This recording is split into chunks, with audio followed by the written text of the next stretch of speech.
Znači pripremamo se za uključivanje drona. I ovo sad postavimo. Počinjemo sa terenskim dijelom, koga zanima može doći tamo, znači snimat ćemo ono tamo polje. Znači, ovo je taj dron što sam rekao najjednostavniji mogući. Sa većim investicijama ima dronova što na sebi imaju već prijamnike, tako da ovo tu ništa nije ni potrebno. Ali ovo je baš ono da prođemo sve pa... Znači prvi korak je postavljanje orijentacijskih točaka. Inače se to, recimo ako ćemo snimati ovo tu parcelu, treba postaviti ravnomjerno, znači tu na ovaj kut, tamo i tako dalje. Međutim sada ne hodamo bez veze, stavit ćemo 4 točke tu uz ovaj put, 4 točke uz onaj put. Razmaknite nekih 10 metara. Od vas 4 svako će postaviti 2 točke, imamo ih 8 i kad ih postavite ćete snimiti sa ovim, ja ću vam pokazati sad. Tako, sad ćemo odrediti koordinate toga sa točnosti 2 cm što je najbolje trenutno u Hrvatskoj. Šta ja zapravo radim? Unutra je SIM kartica sa mobilnim internetom, ja se sad u stvari spajam na mobilni internet. Tako dalje. Vidiš display. Dobro. Internet veza uspostavljena.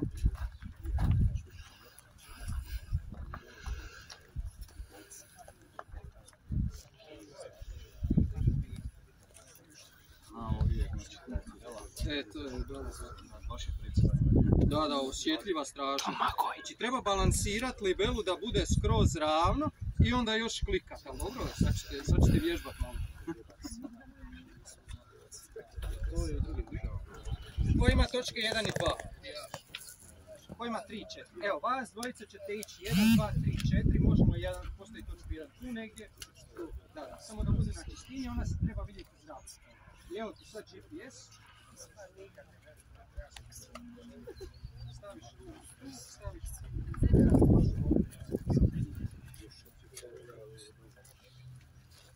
točno na sredinu dolje moram. Prvi korak je da libela bude, da mi kurić bude točno. Sad ovo, točka se zove 1, stisneš 1. Inače, to se može postaviti na 5 sekundi, na 1 sekundu, međutim najtočnije na 30 sekundi. Pa evo malo vježba za balansiranje. Hoće još neko probati. Svako od njih će imati po 2 točke, pa...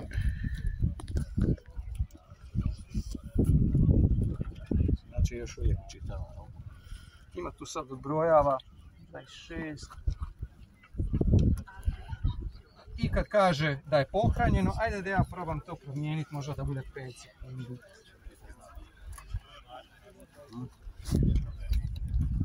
Dobro. I sada lagano izvadimo. I sad zapamtimo, ovo se ne smije mrdati. Ovo mora ostati gdje je, zato što to onda moramo snimiti sa dronom. Uzimaš dalje, točku 2, nekih 10 metara dalje i ponavljamo postupak. Pozicioniranje, sami. Dobro. Drži mirno.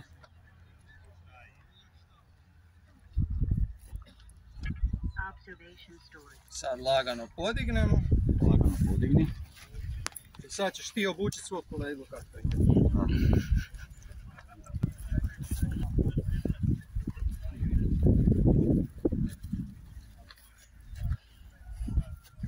Dobro. Ja snimi više display. Znači drži malo. Samo mjeri. Nemojte vući.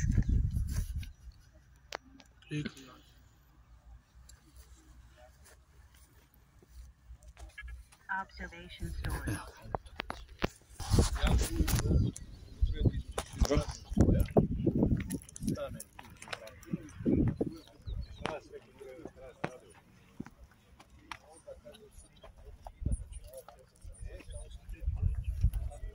Dobro.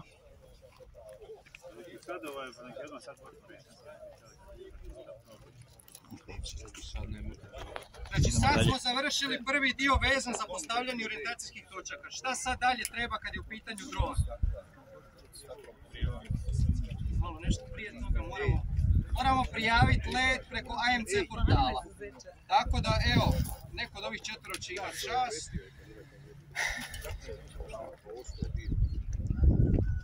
Znači kad se odzumira vidimo da smo tu u rubnom području, ima neko ograničenje, što tu ima neki aerodrom.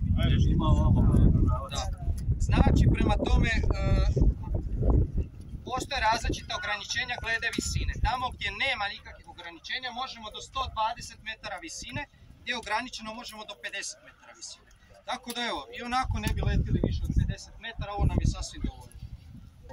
Evo sad se vidi, znači na Google Mapsu, kogod zanima može prići slobodno. Sad se vidi na Google Mapsu naše točkice i sad uzmi lijepo prst na naše točkici, zadrži. Pusti. I sad koliko ćemo polumjer? Po defaultu je... Dobro, probat ćemo. Po defaultu je 500 metara, znači može se tako i može se visina mijenjati sa 50. Znači ne smije biti više od 50. Koliko ćemo staviti polumjer? A koliko nam treba? Nam treba pol kilometra.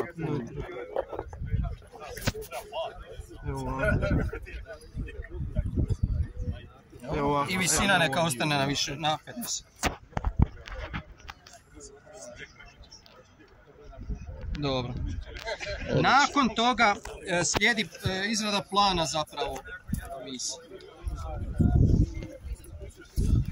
Vaš zadatak je pronaći na Google Mapsu ovu tu česticu i napraviti da ovaj tu pravokutnik nju pokriva. Njega možete ovako rastezati, ovako možete ga mrdati i možete ga razbiti. Aj sad neko drugi, ali treba će vam pomoć. Skroz, da. Možemo. Morate biti.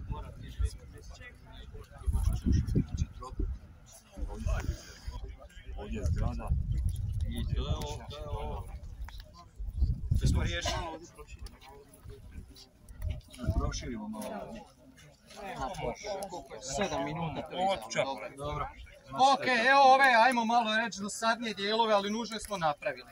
Ajmo sad konkretno na letenje. Znači, komotno se dron može podići sa ovako asfaltu, to je čak idealno.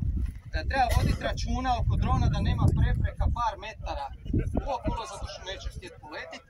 I uvijek je dobra praksa pogledati iznad sebe da nema nekih dalekovoda, u rijeđem slučaju krovova i tako dalje.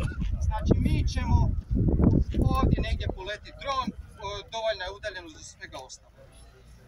I zbog toga što je dosta neravno, imamo ovako zgodnu jednu uzletnu sletnu stazu. Postaviti gdje ćemo i to treba jednostavno zaposliti. Kogod je šator kad postavljali nešto, ajmo reći da je ovo donekle slično. Ima lijepo 4. Ima lijepo 4 mjesta za staviti. Međutim, treba voditi računa da se ne zabada ovako, zato što dron ga može uštiti krilcima. Zabošćemo ovako. I ovo je sad. Hajde vas 4. Ako bu jedna i...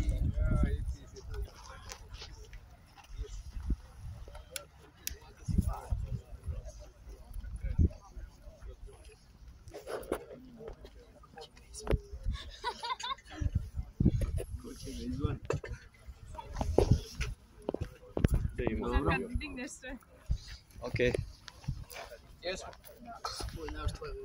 Nakon toga ide postavljanje drona. Ti si postavljao, ajde, ti nisi sad nešto.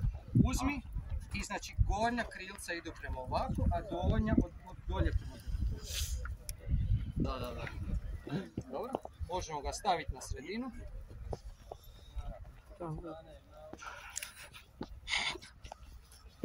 E sad, dronovi i kontroleri, kao što vidite ovdje, se pale na isti način i gase. Čekaj, nismo gotovi. Znači, sad ćeš... Pa, može si. Znači, stisnit ćeš jedno i onda ćeš držati. Ja ću te dobro. Ajde, stisni, pusti i sad drži. I kad se krilca počinju ovako trzati, dron je upaljen. Iz nekog razloga uvijek je potrebno upaliti prvo dron pa onda kontroler. A mi ćemo se sad ovdje povući da ne budemo mu prepreka. I sad je idući posao preko ovog kontrolera ovu tu misiju što smo izradili njemu posla da on zna gdje treba letiti. I sve je super, sve kvačice i sad zadnji korak je ostao držati ovo 3 sekunde, dron uzleti i radi. Evo imaš čast, drži ovo zeleno 3 sekunde.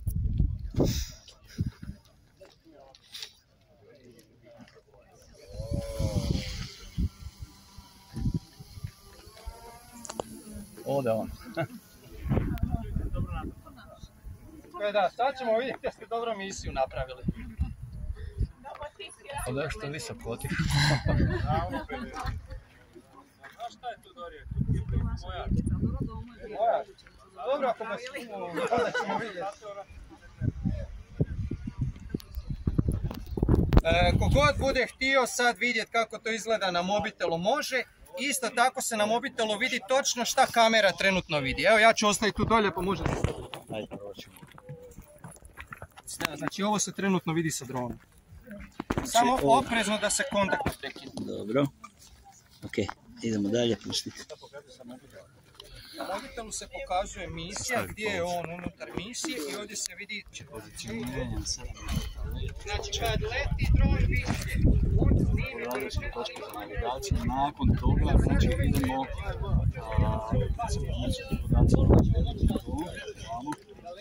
znači tretiranje sa herbicidima, a nakon kad se promijene rezervoar, znači sa herbicidom, stavlja se drugi rezervoar sjetvenja, znači ići će se u svjetlo ove vode. Znači automatsko movi.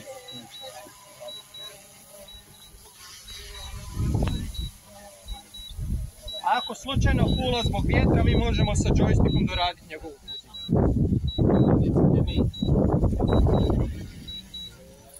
Svako snimanje droga. Znači, evo, znači, nakon završetka pozicioniranja skupljamo ove točke, evo, šta, šalje se koordinata u velikom dronu.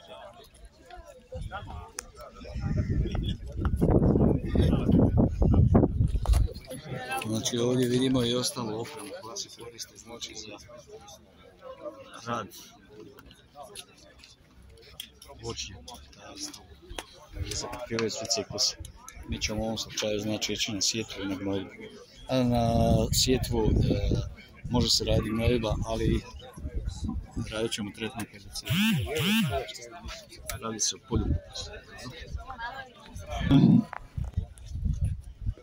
Čujemo se. Jesmo spremni za ovaj drugi dio demonstracije, ako ste svi za. Super. Ok, evo kratko, pokazat ćemo vam danas, dakle, što smo gore pričali, operacije, ciljene operacije sa poljoprivrednim dronom DJI Agras T50. Kratko o njemu, neke malo specifikacije, pa onda krenemo u rastirivanje mušica i špricanje. Dakle, DJI T50, Agras T50, dron koji trenutno u sebi ima spremnik od 40 litara za škropiju, koji se može zamijeniti i spremnikom za sjetvu. To ćemo kasnije napraviti i umjesto znači, spremnika za tekućine staviti spremnik za raspršivanje. Samo kaksusa i to će na brzo isto pokazati nekoliko modusa tijekom rada. Što drugo je bitno za znati za ovakve vrste dronova, dakle prije što ste sad tamo isto vidjeli kod kolega, prije poljetanja moramo osigurati perimetar, dakle kao što sam rekao kad ćemo tretirati kupus, molim vas nemojte ići iza ovih tu dijelova gdje su nam ove drvene daščice, a kasnije kada ćemo ovaj tu dio tretirati, onda stanite tamo kod stolice. Ne bih duljio puno, idemo raditi. Mi ćemo ga prenijeti tamo da tamo polječemo, a onda se možemo vas posložiti pa da možete gledati kako je.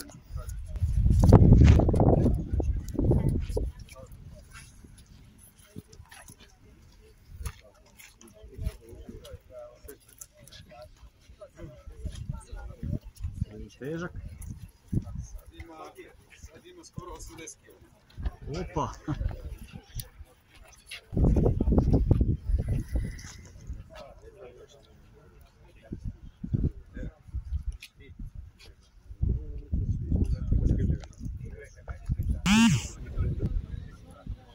on sad prebacuje podatke, znači sa malog drona, softvera koje smo ranije unijeli pomoću malog drona, odnosno pozicionirali po tim točkama, znači treba vršiti tretman površine kupusa.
Promjena tanka.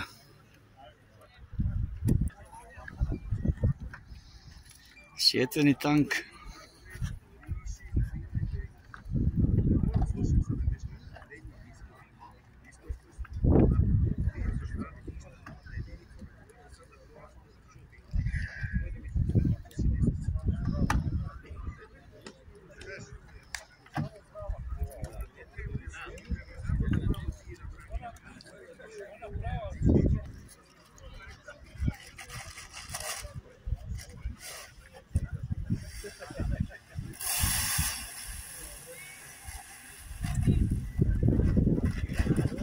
Znači koristi se i u namjeni. Da. Specijalizirane. Tako je.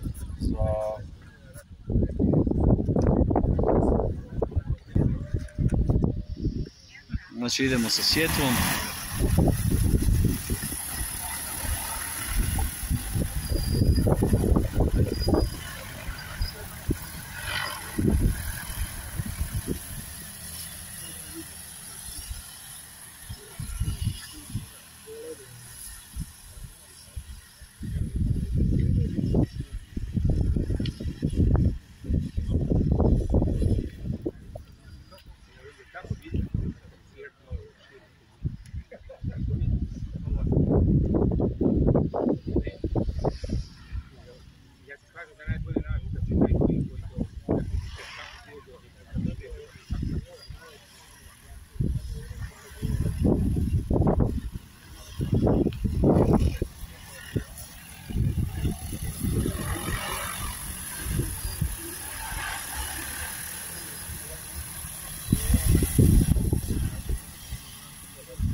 Evo, sjetva je završena.